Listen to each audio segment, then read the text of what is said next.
Hello everyone. Today our class is pre-recorded. My experience from last semester is it is better to have a pre-recorded class uploaded on YouTube first, and then we go in the class through the important points of the subject of the day.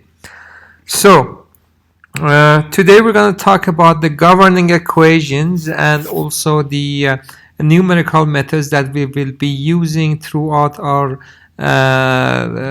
course.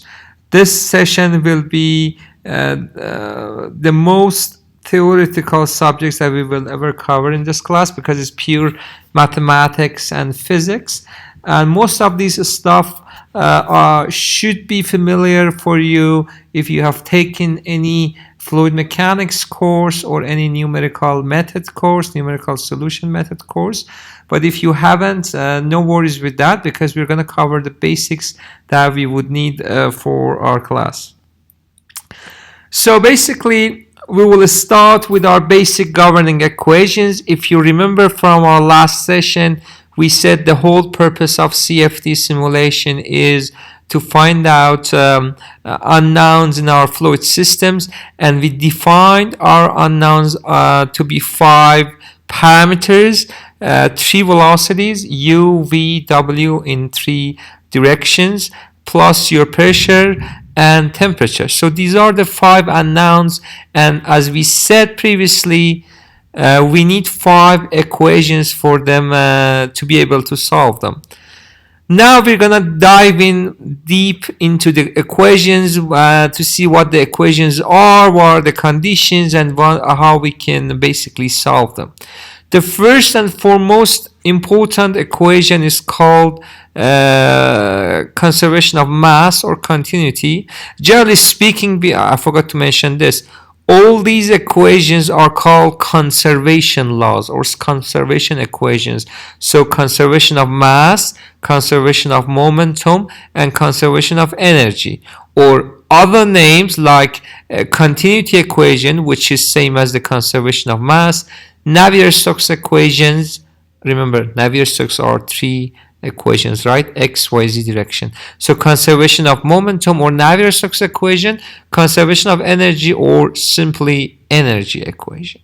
So the first one is conservation of mass or continuity, which says basically in a system that flow goes in and comes out, the changes in the mass of the system equals the difference between the mass in and mass out. So basically it says the mass cannot vanish or it cannot be generated out of thin air, and every bit of mass that you are putting in or taking out has to be accounted for. That's called conservation of mass. This is a very important equation. This is an equation we would check and recheck every time we solve a problem in a CFD. Regardless of what we are solving, conservation of mass has to be verified. The second equation, or better to say the second set of equations, are the momentum equations or conservation of momentum equations or Navier-Stokes equations. And as you remember, we said the basis for these equations are F equal to ma, which is basically the balance of external forces equals the mass of the system multiplied by its acceleration. And of course, as mentioned previously, in our case, in computational fluid dynamic case, the equation is rather more complex than just F equal to ma. And the reason being that our systems are deformable. So we're talking about liquids, so the systems are deforming with external forces, and we have to account for that deformation. The last equation, which is our fifth equation, is basically first law of thermodynamics, which basically says rate of change of energy equals the sum of rate of heat addition to and work done on the fluid system. And remember, this is delta E equals Q minus W, but please have in mind that here the minus comes if you assume heat is being added is positive and work being done by the fluid system is also positive. So that's when you have a negative between these two. So if we want to solve these equations, basically what we have to do, which eventually we will do today, is to turn all these equations in terms of our desired parameters. And our desired parameters are basically your unknowns. So if we want to use these 5 equations to solve for our 5 unknowns, which are our 3 velocities, temperature and pressure, we have to convert these equations, rewrite these equations in a format that is suitable for our case. Before we dive into developing these equations and explaining how we can reach from those general formats to our specified desired formats, we have to discuss one thing, and that's our frame of work. So before touching these equations, we have to decide what are our coordinates, what are the framework we are discussing in here. There are, generally speaking, 2 major frame of work in CFD, which one is the Lagrangian model and the other one is the Eulerian model. So in Lagrangian model, what happens is fluid flow is comprised of large number of finite sized fluid particles. So assume here you have fluid particles which they have mass, momentum, internal energy and everything, and these particles are moving in space. So if you want to consider it, assume your liquid, your fluid, like sand. So sand has millions, billions of small particles, but they are moving like fluid collectively together. That's how we treat our liquid in Lagrangian modeling. So in here, every single particle has its own mass, has its own momentum, internal energy, and so on and so forth. And what we do is we use our equations, our mathematical equations, our Navier-Stokes equations, to find basically the path of motion. So if we find the path of motion for every single particle, we essentially have found the path of motion for the whole system. So that's one way of doing it. But this is a bit difficult for fluid with many particles, and essentially if you add to it your other phenomena like evaporation, solidification, breakup, coalescence, so on and so forth, and when you are dealing with many particles, many particles, what happens is you not only have to consider the path of motion for every individual particle, you also have to consider the effect of particles on each other. For that reason, we use mostly other system, which is called Eulerian system. So basically in Eulerian system, we take another approach. So in this approach, what we do is we have our control volume basically. So we take a control volume inside our fluid and we assume that control volume is fixed in space and time. So that control volume doesn't move in space and time. The only thing that is moving is our fluid going in and coming out. So that would be basically our premises. So we assume a control volume and the fluid comes in and goes out. And if you recall from specifically your thermodynamic course, this is what you would do in thermodynamic course when you wanted to analyze the pressure and temperature of in and out from, say, a compressor, turbine, a heat exchanger, so on and so forth. You essentially would assume it as a black box, a control volume, that some flow goes in with some characteristics, with some velocity and temperature and pressure, and it comes out at the other end with different characteristics. So this would be the framework that we will be using basically, and which you will see would make our job much easier comparing to Lagrangian modeling. Have in mind, having said that, Lagrangian modeling by itself has many applications. Specific applications would be in multi-phase flow, internal combustion engine, and so on and so forth. And as a matter of fact, in some specific applications like fuel injection into the cylinder of internal combustion engine, it is easier and more economical and more sensible to use Lagrangian modeling to Eulerian modeling. But generally speaking, the majority of the cases are being solved using Eulerian modeling, and that would be the system we will be using basically in here. So now that we have chosen our frame of work, which is the Eulerian frame of work, let's go back basically to our equations, and let's start with our first equation, which is continuity equation, or the conservation of mass equation. The general format of the equation, regardless of what you're dealing with, is written here. So basically, the amount of mass going in minus the amount of mass going out equals the change of mass of the system.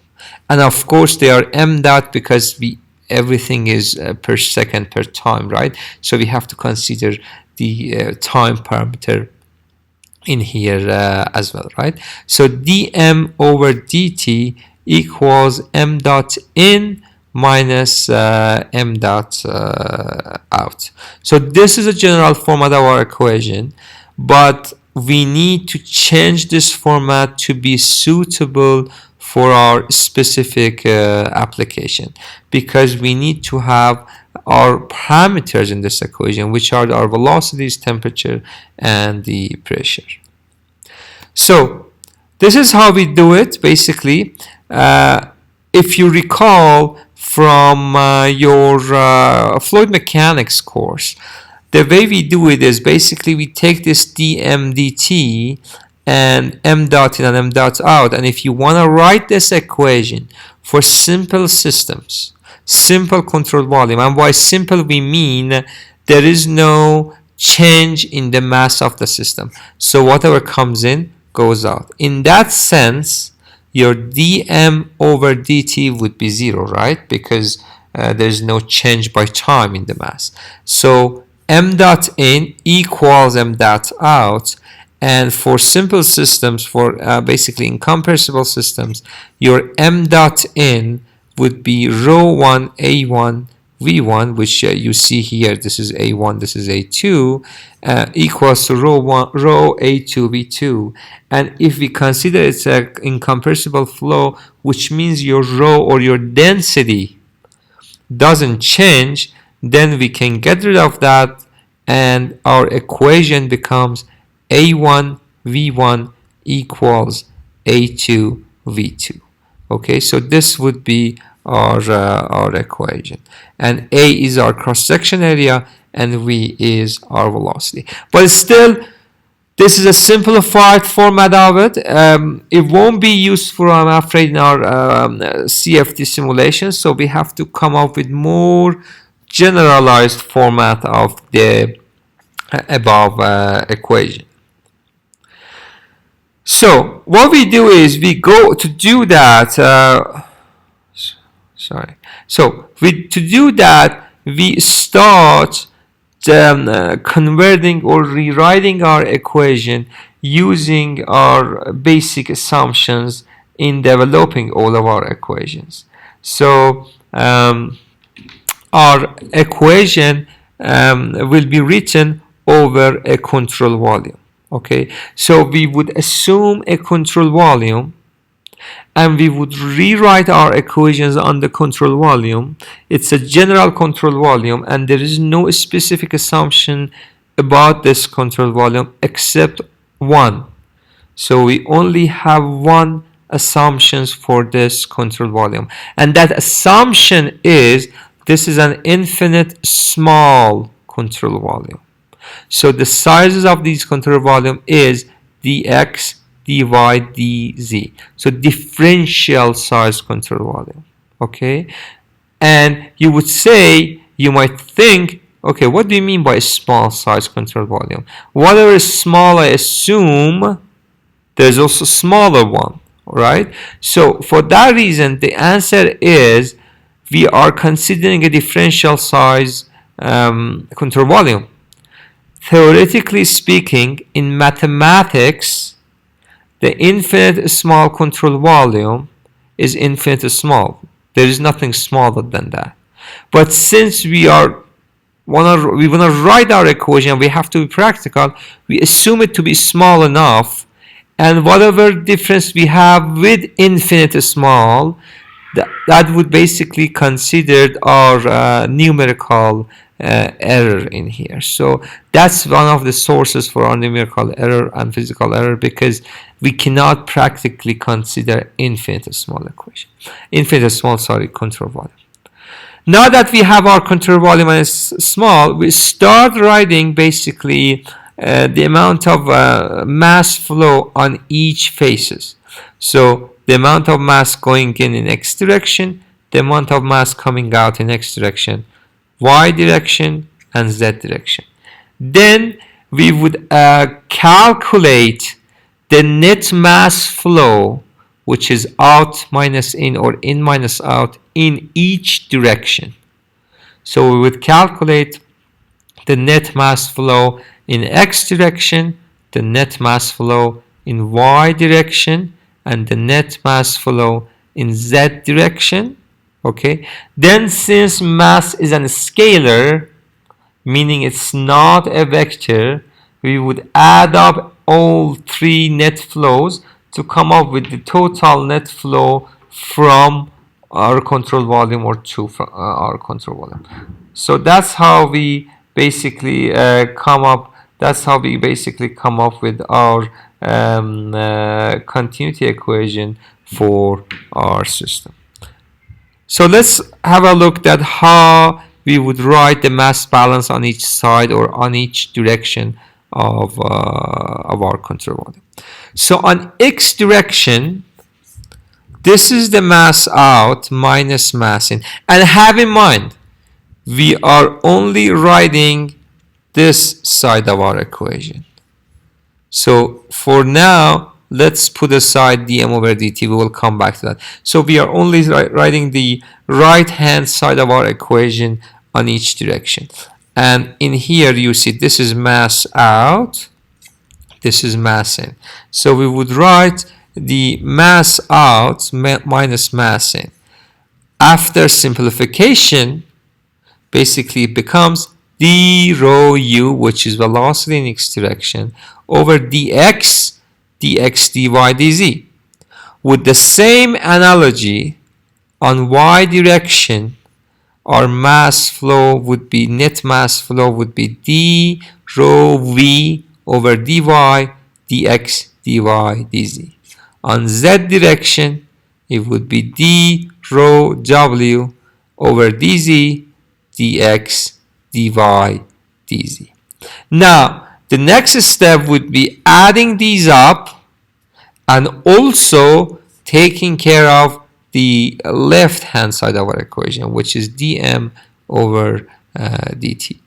So the total mass flow for us would be summation of these three, which would be d rho u over dx dy dz plus d rho v over dy dx dy dz plus d rho w over dz dx dy dz, and our dm dt would be minus d over dt rho dx y dz. Why? Because dx dy dz is my volume, and my volume multiplied by density would be our mass. So this is total mass. And that negative sign is just for convention, because that would make our equation look better. Simplifying this equation, we'll come to this, and bringing d rho over dt to the other side, it would look like this. So this is in here. This is the general format for basically our continuity equation. This is how our CFD simulation will get this equation. And of course, there are simpler versions of this equation.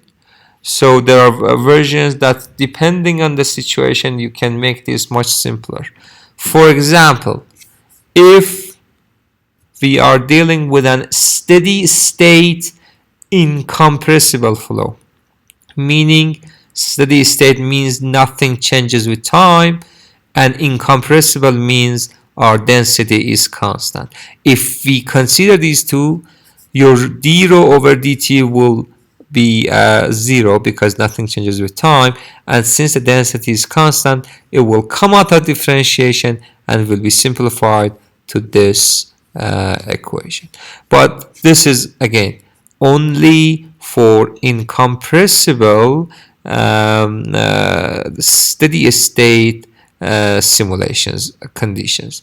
But generally speaking, the above equation, this would be our general format for our continuity equation. Now let's move up to our next equation. Our next equation is actually a set of equations which are the Navier-Stokes equations. Okay, the concept of developing Navier-Stokes equations are very similar to the concept of developing mass continuity equations, which in terms of we would write down all the forces on each side of our control volume and then calculate the net. But this time, since the forces are vectors, they are not scalars. Since they are vectors, we cannot add everything up together. The only thing we can do is calculate the net force in x direction, net force in y direction, and net force in z direction, okay? And then write three equations, one each for each direction. So I'm not going to get into the nitty and gritty of developing this equation because this is basically the development is a fluid mechanics problem and not the focus of our class. But what I would tell you is what are the natures of these forces that we are writing the force balance for. So you have the force of gravity, of course. You have pressure force. And you have the shear forces on each side. So these are the forces you would consider. The pressure force, which is being exerted on your control volume from the surrounding fluids. Your gravity, which is basically a body force and is being applied to your system because you have gravity. And also the shear forces, which is being applied to your control volume, to the faces of control volume, again through surrounding fluids. For example, the shear force on each side of your control volume comes from the difference in the velocity of this control volume with the above control volume or the left control volume or the right control volume. So these are the nature of the forces. And the way we develop these forces, we write these forces, are in a way to convert all our parameters to U, V, W, and P. Okay, so if we do that, we go through the process. Sorry, this would be set up our Navier-Stokes equations. So here you see on x direction, y direction, and z direction.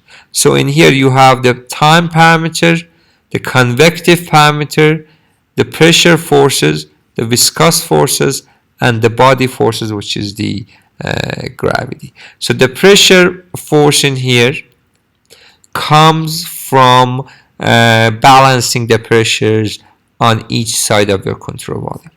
The gravity forces comes from gravity. The viscous forces in here plus the convective forces, they come from balancing the shear forces and the normal stresses on your control volume. and your time dependency, rho u over du over dt, comes from the other side of the f equal to ma. So remember, all these, this part, this part, this part, and this part are the f side of f equal to ma. But this rho du over dt is the ma side of our equation. Okay, so du over dt comes from acceleration. Okay, and you might wonder, why don't we have any mass in here? Instead, we have density. The reason is we are writing all our equations in terms of per volume. So when you're writing per volume, so you divide your equation by volume, and once you're dividing your equation by volume, m divided by volume becomes your density. That's why in all your equations you only see density and not mass. So for you, I do not want you to memorize these equations, because there's no point of doing that. They are always available for you in your software, in your notes, in your books. One thing I want you to understand are the nature of components in these equations. The pressure force, the viscous force, the force of gravity, convective force, and time dependency. Okay, these are the forces we are dealing with, and all we do in CFD is balancing these forces, finding out the effect they're going to have in the movement and deformation of our fluid.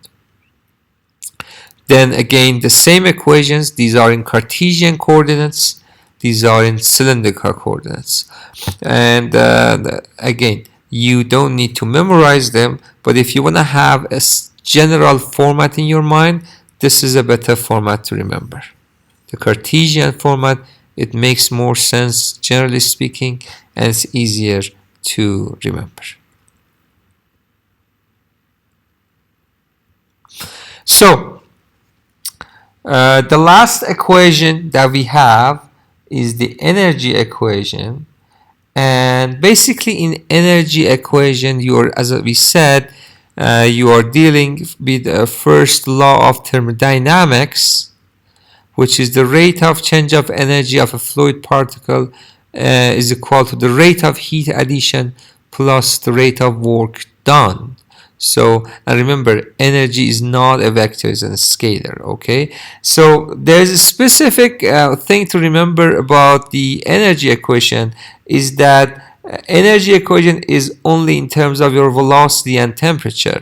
Or in other words, in order to solve for your three velocities and pressure in your system, you only would need your three Navier-Stokes equations plus continuity equation. So energy equation is somehow an independent type of equation. It would come into the picture only if you want to solve for temperature.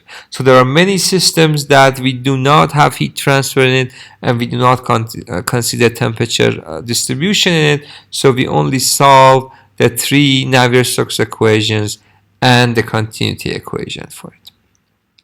So similarly to our previous equations, we start again with our control volume. We write down this time the energy balance of on our system, and then of course, since this is not a vector situation, we add them up together to come up with our energy balance. So the energy balance after writing the equation would come to this. So this is basically an expanded format of this equation in here,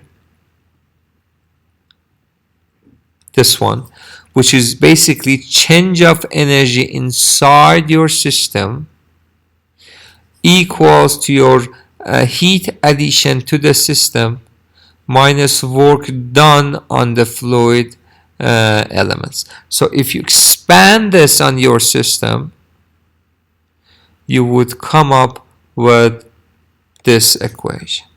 Okay, so in this equation, look at the parameters. You have a density, you have the energy, of course the velocities, time dependency, the pressure, and also some other some shear forces, which eventually will be turned into the enthalpy of your system.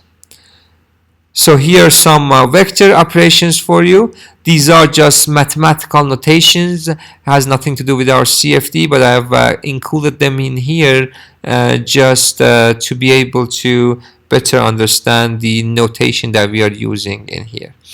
Now that we have our governing equations, we have explained them and we kind of understand the nature of them.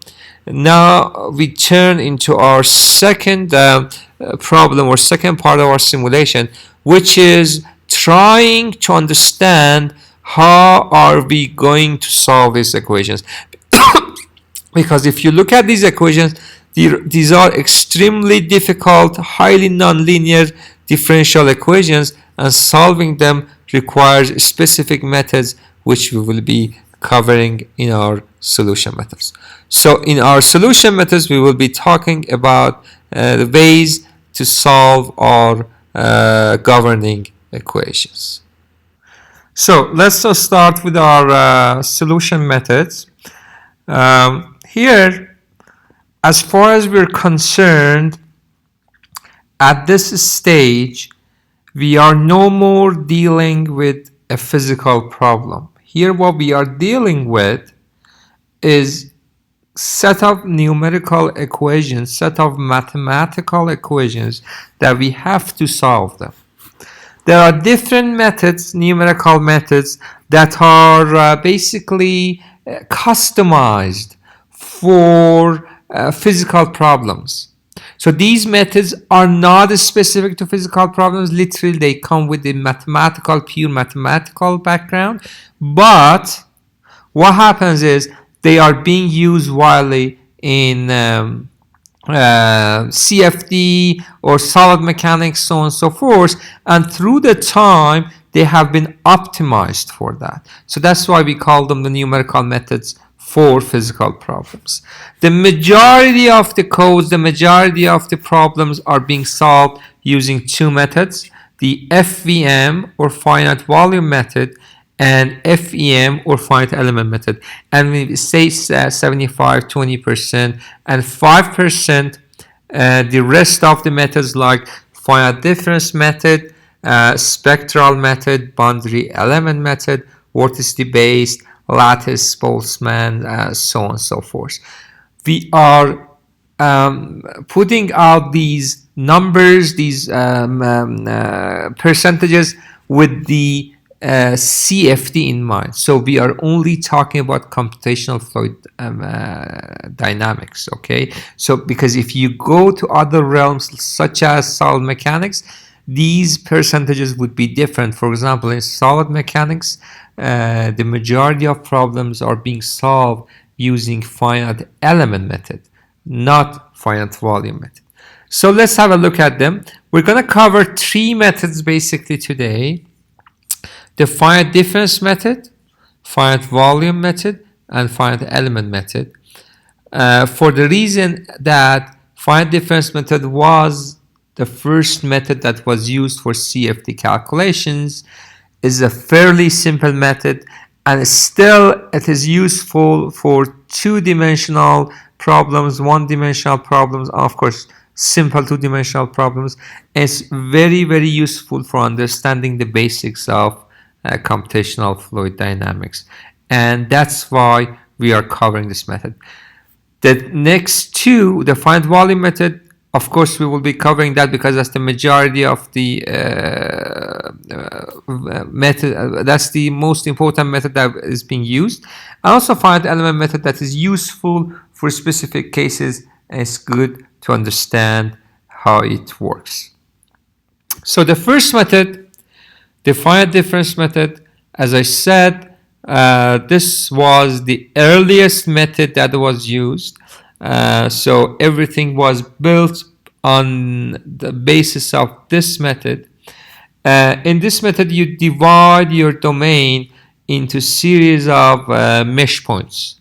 So basically, you have a control volume with that you divide them into points. Remember, this is different than the control volume. So here you're not dividing your system to basically control volumes.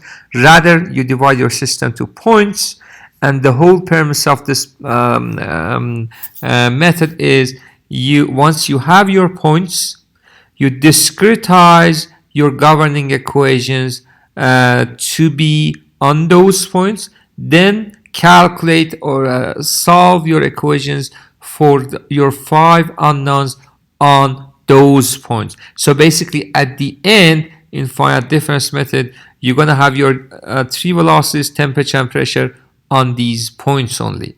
So, and of course, if you want the data between the point, you have to use interpolation. So as you have more points, of course, your data, your velocity distribution, temperature distribution, and pressure distribution would be much more accurate. The advantages of finite difference method, in here you basically, it's a simple derivation and implementation.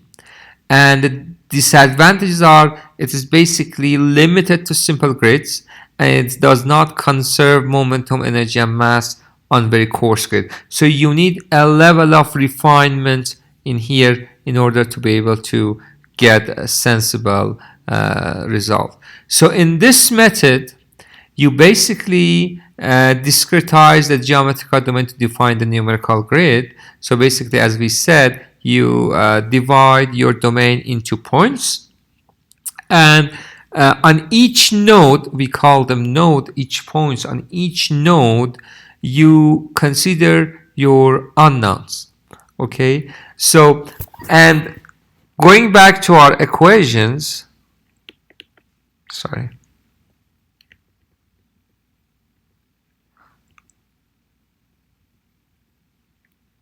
going back to our equations in here, you see that we have differential equations. So the general premise of control finite difference, finite element, and even finite volume is that, okay, somehow we have to get rid of the differentiations, and we will be doing that by writing the unknowns UVW on each node based on its neighboring nodes. Now, in finite difference method, we do that using Taylor series. In finite element method, we do that using specific functions. In finite volume method, we do that using integration. But the basic philosophy behind them are simple, is that you want to get rid of those differential equations, so you try to somehow convert the equation for each node and write them for on the basis of neighboring nodes, in the meantime getting rid of the differentiation. In finite difference method, you get rid of differentiation using Taylor series, and again, I'm not gonna get into the details, but Taylor series basically turns any differentiation into series of linear terms. That is, of course, a series which is infinite, right? So in here, what you do is you basically write down, for example, the velocity on each node based on the neighboring nodes, and you continue that for all the nodes. And what will happen is, if you have 100 nodes, you will end up with 100 equations with 100 unknowns. Then you will solve them. And remember, number of equations unknowns must be equal. So I do not want you to really get into the details of how this happens, but understanding the general premise of it is important. The general premise of it is, I have a differential equation, I cannot solve it, so I use some sort of method to turn that differential non-linear equation into a linear equation. In FDM, we do that through Taylor series. Okay, so this method was widely used in 60s and 70s. I forgot to mention it. So in here, remember, finite difference method nowadays is still being used, but it still is being used for simple problems, especially 1D problems, and mostly educational purposes. Okay, so because the limitation in here is simple grids. So if you go to difficult grids, difficult geometries, although theoretically speaking you can use this method, but it's not advisable because you will end up eventually with more difficult equations. The second method is finite element method. So basically this method is for the 60s and 70s and mostly used for structural mechanics. It's still mostly used for structural mechanics, and the reason it's being used for solid mechanics is that one of the biggest advantage of it is you have coarse grid with high accuracy. So it works best on coarse grids, but the disadvantage is it's extremely slow for slow problems because you're dealing with matrix and you are dealing with inverse matrix in here. So that's why it becomes difficult. So in here, the same premise as FDM, meaning we have a differential equation and we want to turn it into a linear equation. Here it is actually an improvement to FDM. Why? Because if you remember in finite difference method we said, okay, I'm solving only for the centers, for these solid nodes, and essentially for any data between those two nodes, what I have to do is I have to interpolate, and usually a linear simple interpolation. In finite element method, what happens is you are solving for the nodes again, but the difference is between the nodes you do not do simple interpolation. What you do is you assume a complex function that basically defines the value of your unknown between those two nodes. So that's much more accurate. And what are those functions? It depends on what type of application we have. So there are many functions that provides you with accurate results. So basically, if you wanna consider the main difference between the finite element method and finite difference method is that in finite element method you also would end up with much more accurate data between those your nodes, but the drawdown is that you are bound to solve much more complex equations, matrix equation in finite element method comparing to finite difference method.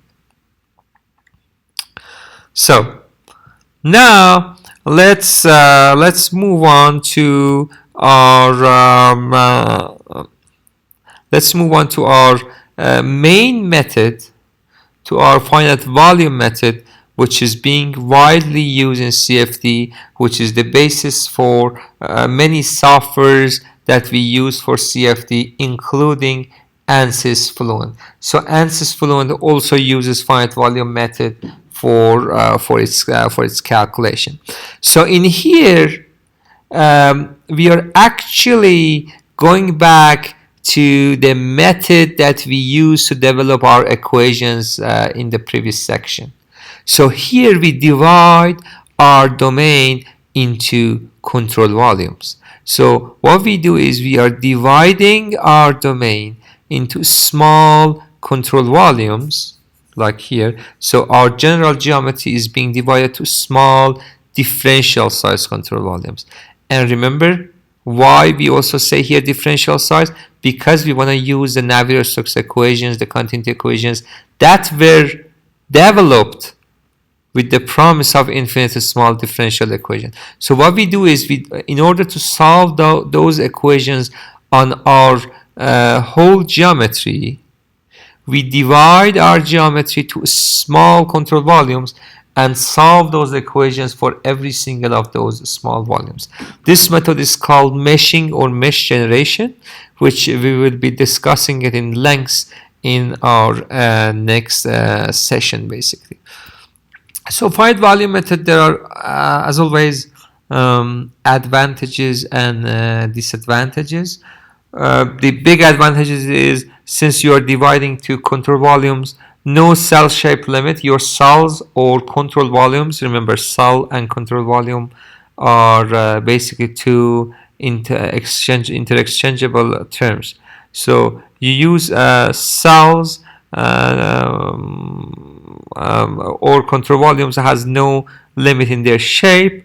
It's very good for conservation equations, even on coarse grids. So it conserves your equations very well, which, remember, is your utmost concern because they are called conservation equations.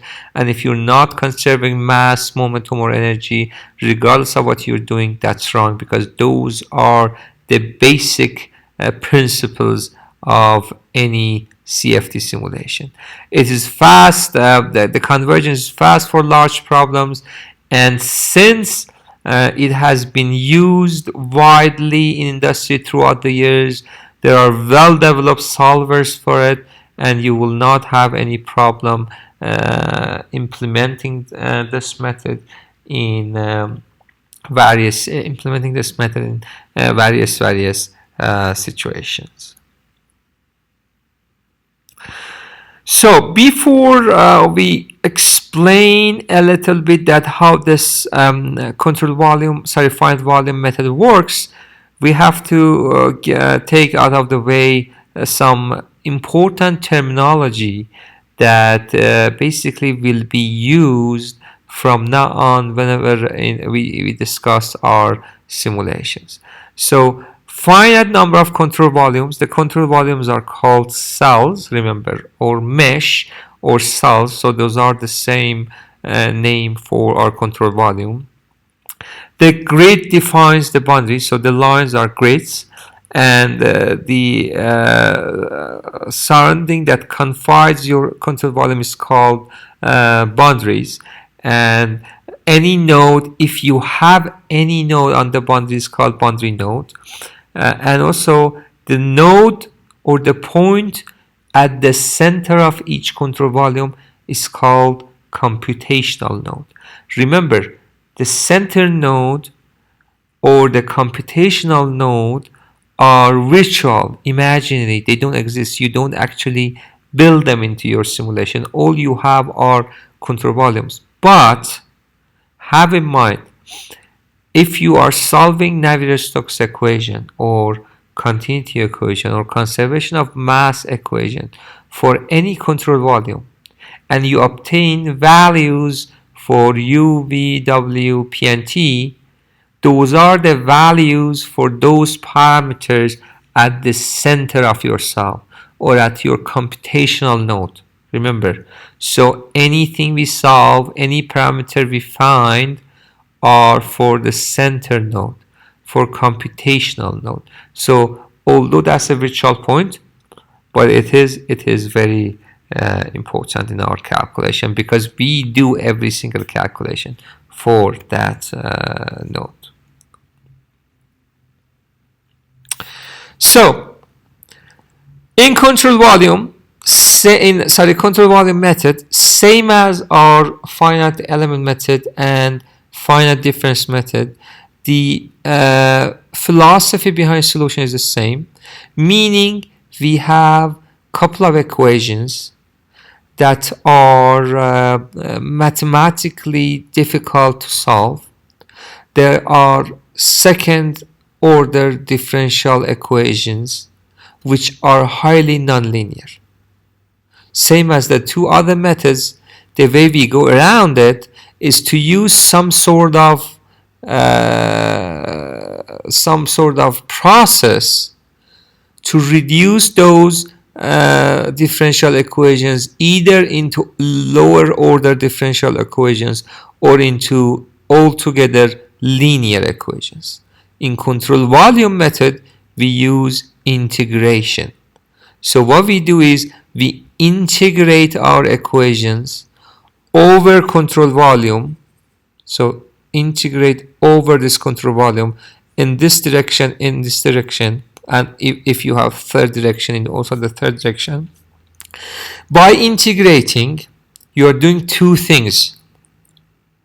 One, you are reducing the differential order, meaning you will reduce the second order differential term into first order, and also the first order into a linear parameter, the second thing you're doing, you are writing your center node, you're writing the value at your center node, which is P, in terms of the neighboring values. What are the neighboring values? Your north cell, your south cell, your north cell, your south cell, your east cell, your west cell, okay?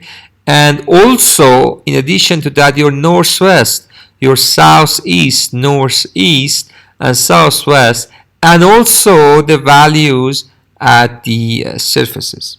So let's see how we will doing that. So basically, the general equation that you would end up with from your Navier-Stokes equation or your continuity equation is the value of that parameter. Now this parameter could be anything. The value of this parameter at your center node in terms of value of that parameter in the neighboring nodes, of course, with many constants involved. That's how would you do it. But if you notice, this has turned into a linear equation that can easily be solved. So, how we do integration over controlled volume to reduce the order of our differential equations or to make them linear. I will not be explaining that for the whole Navier-Stokes equation because that's extremely difficult and complex and of course not the focus of our class. But what I will do is I will explain it on one term which has basically essentially the same concept. So if you have the first order differential term of an parameter phi over your control volume. So phi could be your velocity in x direction, velocity in y direction, velocity in z direction, or your temperature or pressure, doesn't matter. And you have a term which involves its differentiation. You come and integrate it over control volume. So to integrate over control volume, you add dv and divide it by dv, which is the volume of control volume, okay? Then inside the integration, what you do is you decompose your dv, which is the differential of your volume, to dx dA, which is cross section, right?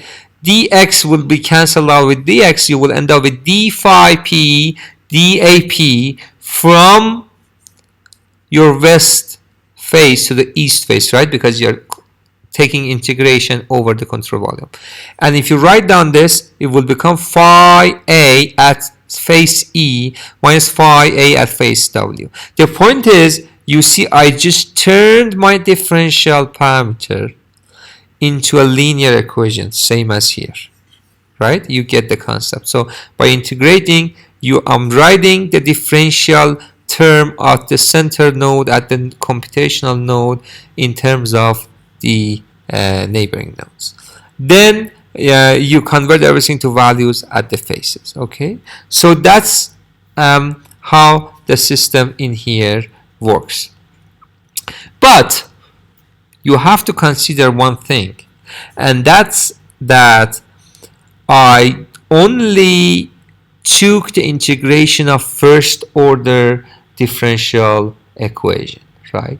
But if you recall from your Navier-Stokes equation, in your Navier-Stokes equation, you have second order and first order differential term. So even if I do the integration over the control volume, I'm gonna end up with an equation which is the mixture of phi's. Basically, the first order differentials will turn into simple phi's, but the second order differentials through integration will only reduce to first order. So you still haven't gotten rid of your differentials. But on the bright side, what you have done is you have turned your second order terms into first order, okay? So now we need an extra step, an extra method in order to reduce these first orders into linear terms. We're not going to do second integration. That doesn't make sense.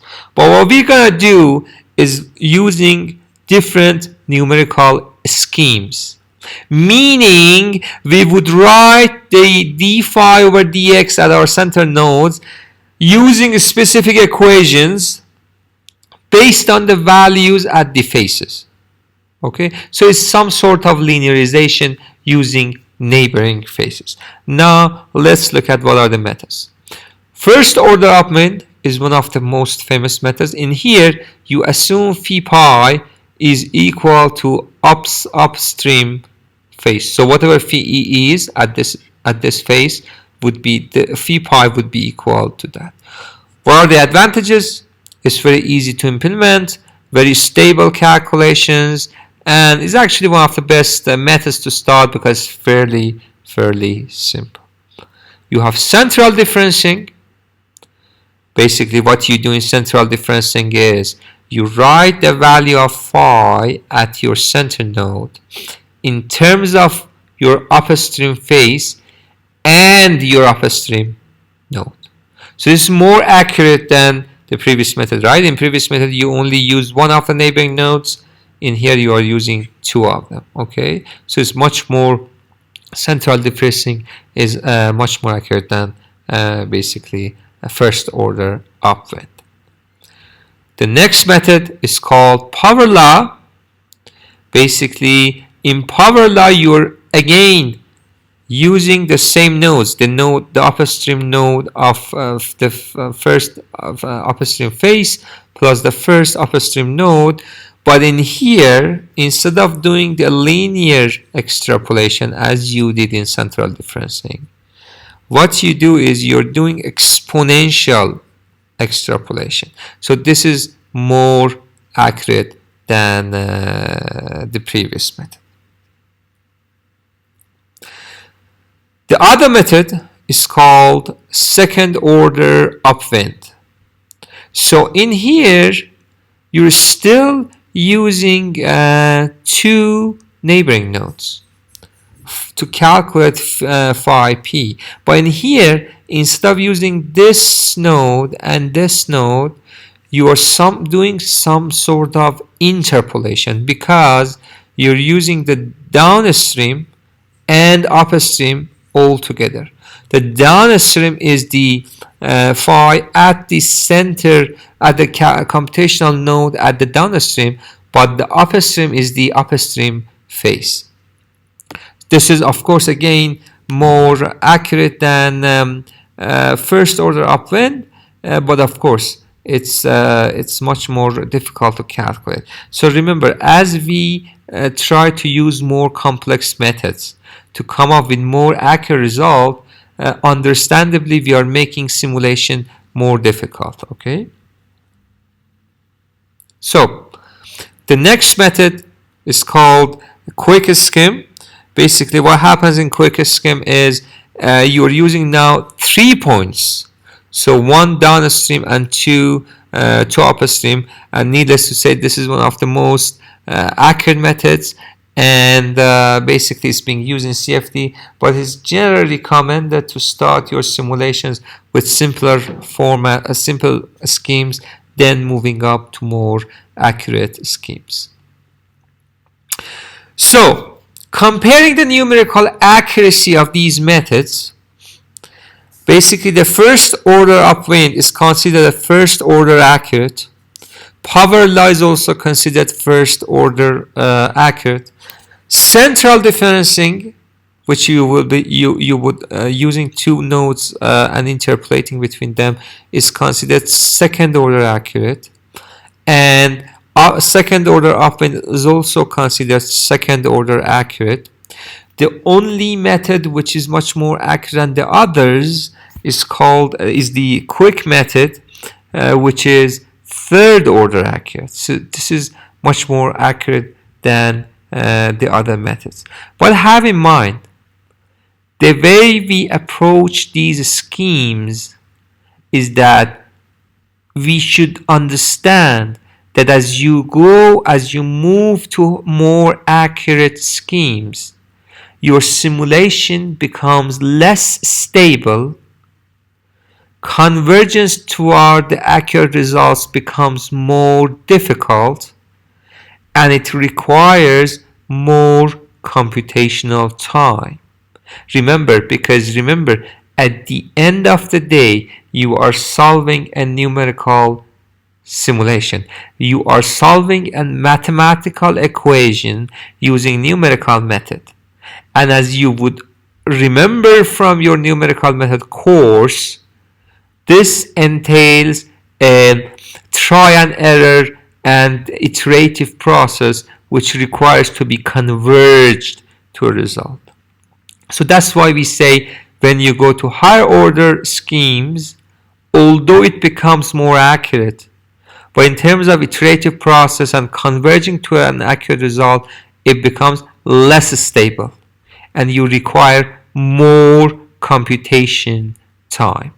The general suggestion is start with first order Upwind, then switch to second order Upwind and move up from there, and never ever use a method more accurate than you require, because remember, in CFD simulation we always are trying to simplify everything, not to use unnecessary accuracy, to reduce our computation time and achieve results much faster. So these were the numerical schemes that we mentioned here, but there are many other schemes. But any scheme you are dealing with and any scheme incorporated into the codes has to adhere with some characteristics. So any numerical scheme that doesn't have these characteristics lacks accuracy or is totally unacceptable. So the schemes has to be conservative, meaning your global conservation of fluid properties, mass, momentum has to be preserved. Remember, that's our red line. The method has to have boundedness, meaning predicted values should be within realistic bounds. For example, if there is a method that is predicting velocity of 1 meter per second for downstream node and 1.5 for upstream node, and for the center node it predicts 1000 meter per second, that method doesn't have boundedness, and that's a problem.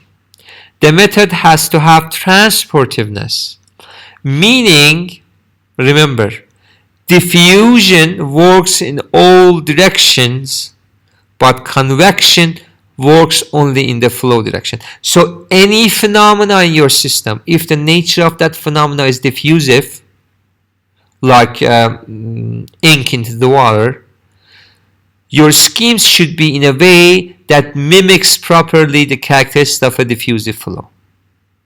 And if it is convective, same. It has to mimic the correct characteristic of a convective flow, which is propagation in the direction of the flow.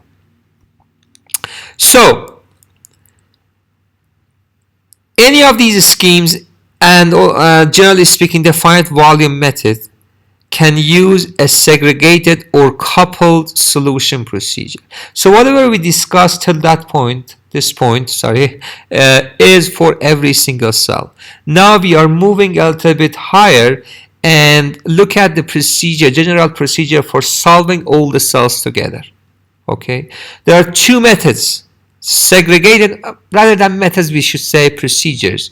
Segregated procedure and coupled procedure. In segregated procedure, an equation for a certain variable is solved for all cells, then equation for the next variable is solved. So in segregated, we first solve the velocity for all the cells, then move to pressure for all the cells, then move to temperature for all the cells. Whether in coupled methods, you take one cell, you solve U, V, W, T, and P for that cell, and then move to the next cell. So the segregated procedure and coupled procedure is mostly dealing with how you deal with the cells collectively rather than every single cell. So the segregated solution So you update properties, solve momentum equation, solve pressure equation, solve energy turbulence, etc. equation, then go back to the first method. Whereas in coupled method, you solve everything, then move to the next cell. Now that we have discussed the method for solving equation in every single cell, we also discussed the general procedure strategy for solving all the cells together. Now we look at the higher level. What happens if we have an unsteady problem? Because remember, till this point, whatever we discussed about finite volume method, the segregated method, the coupled method, was only for steady state. We never discussed time. So what happens if we have time dependency?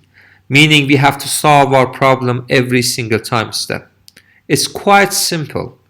What we do, we treat every single time step as one steady state simulation. So what we do is we say, okay, we are at time step 1, delta T1, okay, we solve all our equations using finite volume method and using segregated or either coupled method for that time step, then march to the next time step and treat that all over again as one single steady state problem. So consider, in terms of simulation, consider transient simulation as a collection of several steady state problems, which a number of steps are equal to your time steps.